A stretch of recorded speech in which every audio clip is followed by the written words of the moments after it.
Salutations à vous gamers, gameuses et grands passionnés de l'e-sport. Golden Dragon est de retour pour ce tout nouveau numéro du journal eSport 237. J'espère que je vous ai pas manqué, mais là n'est pas la question. Une fois de plus, on reviendra sur l'Orange eSport Experience. Ce tournoi a battu son plein et on connaît désormais les représentants des différents pays. On parlera aussi du Microsoft Windows Event et la présentation du tout nouveau système d'exploitation Windows et notamment des dernières infos sur l'un des jeux de sport les plus populaires du 21e siècle. Puis d'une toute nouvelle communauté de gamers au Cameroun et enfin on clôturera par le dernier TGV. Mais avant d'entrer dans le vif du sujet, essayez si vous pouvez de deviner le nom du jeu à l'écran et à la fin de cette vidéo on verra bien si votre acquis de l'observation transcende les époques. Bref, laissons l'intro s'introduire.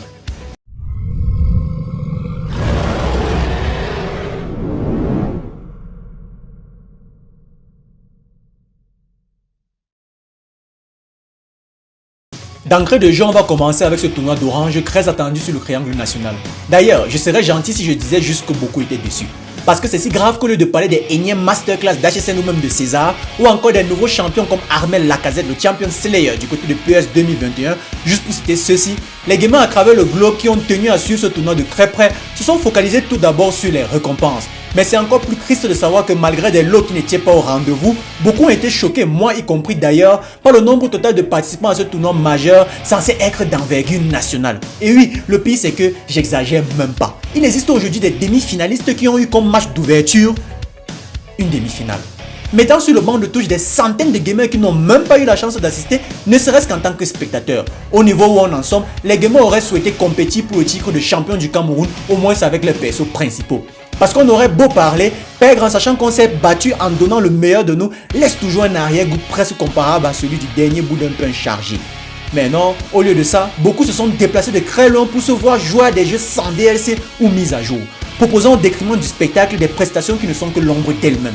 Dans un tournoi national à élimination directe de 6 participants où certains n'ont même pas besoin de disputer les quarts de finale pour se qualifier en demi-finale, on note malgré tout que même si certains ont disputé d'entrée de jeu leur ticket pour la finale, à la fin on retiendra toujours les noms de nos champions. Champions qui vont nous représenter sur le seuil continental. Donc, chers gamers et champions en titre, du courage et que le sel soit avec vous.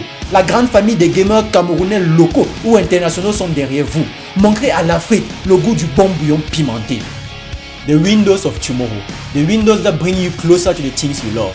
C'est avec ces quelques mots que Panos Panay au nom de la team Microsoft a introduit le tout nouveau système d'exploitation Windows 11. Ce système est révolutionnaire dans bien des domaines, que ce soit pour les développeurs ou même encore les utilisateurs.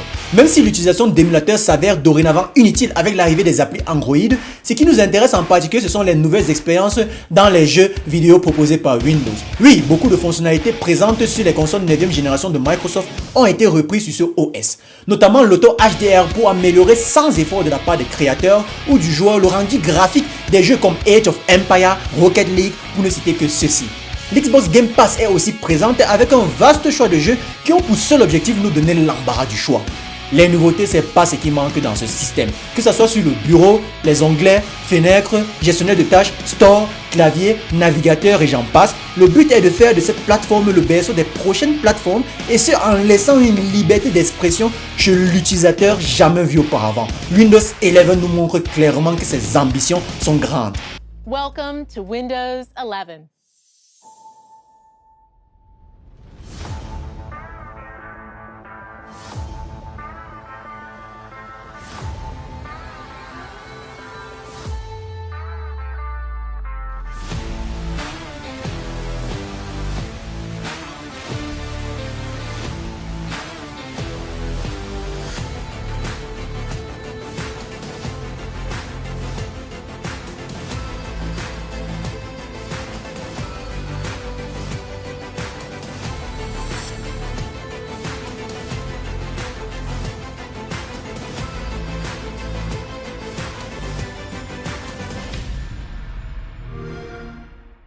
En ce début de décennie, Microsoft n'est pas le seul à innover. Je pense notamment à Konami et sa franchise phare Pro Evolution Soccer, communément appelé PES. Les développeurs avec la sortie des consoles next-gen ont pris un an de plus pour développer le PES 2022 avec pour objectif de complètement rénover l'expérience dans le jeu, que ce soit dans l'immersion, le gameplay ou même encore le rendu visuel.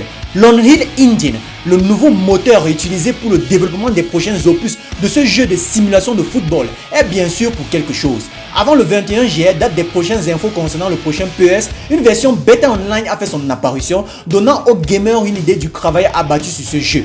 Pas mal de trucs ont attiré notre attention, la map du monde lors de la sélection des équipes, les nouvelles commandes, l'attention particulière sur les détails, favorisant ainsi l'immersion et tellement d'autres nouveautés encore. Je conseille vivement aux fans de PES menus d'une console 8e ou 9e génération d'aller jeter un coup d'œil à cette bêta, car malheureusement elle n'est pas disponible sur PC. En termes de communauté de gamers, le Cameroun n'a rien à envier à une autre nation. Et aujourd'hui encore, une toute nouvelle communauté voit le jour basée sur une franchise Warner Bros, le très célèbre jeu de combat Mortal Kombat. Je sais, ça change un peu des jeux comme Tekken, Street Fighter 5, DB Fighter Z ou encore Naruto dont on a souvent affaire. Donc si vous êtes un amateur de la franchise Mortal Kombat ou encore d'Injustice et souhaitez vous mesurer au plus fort, vous les trouverez dans la communauté M4 Camera. Que ce soit Blaster Bill, Subaru, Mukman ou encore Minato, chacun d'entre eux sont bien déterminés à se faire un nom dans ce jeu. Nous savons bien comment c'est difficile, mais c'est pas une raison de ne pas charbonner, puisque les étoiles ne brillent que dans la nuit noire. Pour terminer, nous parlerons du fameux combat opposant deux mastodontes de l'univers Tekken. Il s'agit du meilleur Terry Bogard, rescapé du King of Fighters reconverti dans la franchise des Kazama. Bogard de Douala, opposé à la plus grande instance de la municipalité de Yaoundé, le Balrog au mind stratosphérique. Monsieur le maire, rien que ça. Épique comme adjectif qualificatif serait peu dit pour décrire ce duel au sommet. La confrontation était bien au-delà des attentes, contrairement à une certaine qualification pour les Coupes d'Afrique. Je ne vais pas citer les contemporains.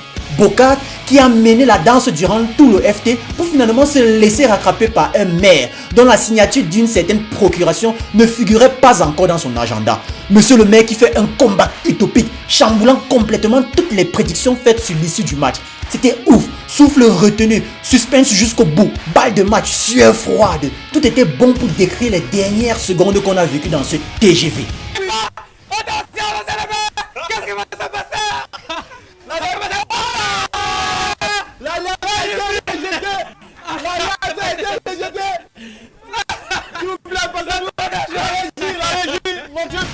Eh bien c'était tout pour aujourd'hui, mais avant de clôturer, revenons sur l'image de tout à l'heure. Le nom du jeu était Prince of Persia The Forgotten Son, le dernier opus sur 7ème génération de la franchise Ubisoft, toujours fidèle à lui-même. Le jeu 2010 incarne le prince qui se retrouve obligé de sauver le royaume de son frère contre son frère. Paradoxal c'est vrai, mais le gameplay n'est pas atypique pour un Prince of Persia.